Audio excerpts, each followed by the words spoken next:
এই দেখছেন নি জালটা কত বড় আর মানুষটা কত বড়। এই তুমি কি জাল টানতে পারো নি? মাছ হচ্ছে নি তোর ভাই? মাছ পাওনি? হ্যাঁ, ওই জাল ফালাও না একটু, জাল একটু ফালাও। তুমি কি কি করেন বইয়া? কি করতেছ? জাল পরে নিয়ে নে, জাল পরে নি।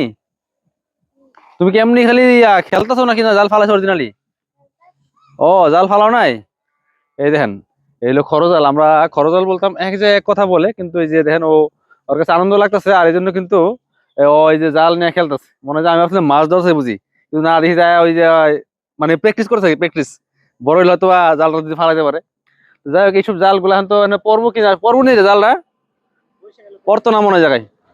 পানি আর বাড়লে পড়বো আর কি। আসলে এইসব জাল দিয়ে অনেক মাছ আগে ধরতো, অনেক মাছ মারতো, দেশি মাছ, বিভিন্ন রকম মাছ পাওয়া যেত, কিন্তু এখন ওরকম পানিও হয় না, ওরকম মাছও না। প্রচুর জাল ছিল আমাদের খালে খালে, অনেক জাল ছিল, অনেক মাছ পাওয়া যেত, কিন্তু আসলে এখন আর পানি তো নাই মাছের উপর থেকে।